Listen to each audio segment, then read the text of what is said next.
నేను అందరికీ మంచి చేస్తున్నానే, నన్నే ఎందుకు మోసం చేస్తున్నారు అని మనలో చాలామంది బాధపడడం జరుగుతుంది కదా! మీకోసం ఓ చిన్న కథ చెప్పాలనుకుంటున్నాను. ఒక రైతు అది చలికాలం తన పొలానికి వెళ్తూ ఉన్నాడు. అదే సందర్భంలోన అక్కడ ఓ పాము చలికి తట్టుకోలేక కదలలేని పరిస్థితిలో ఉంది. రైతు కదా జాలిపడి ఆ పామును తన ఇంటికి తీసుకుని వెళ్ళి ఓ మంట వేసి దానికి వెచ్చదనాన్ని కల్పించాడు.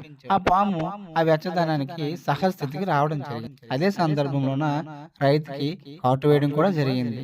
రైతు పాముతో ఇలా అన్నాడు, నేను నిన్ను కాపాడ్డాను కదా, అయినా నువ్వు నన్ను ఎందుకు కాటేసావని.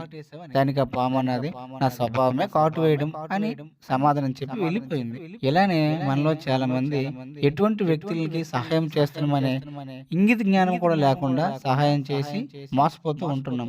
అందుకే ఎవరికి సహాయం చేయాలనేది అటు ఇటు కాస్త ఆలోచించుకొని సహాయం చేస్తే తరువాత బాధపడిన అవసరం లేదు.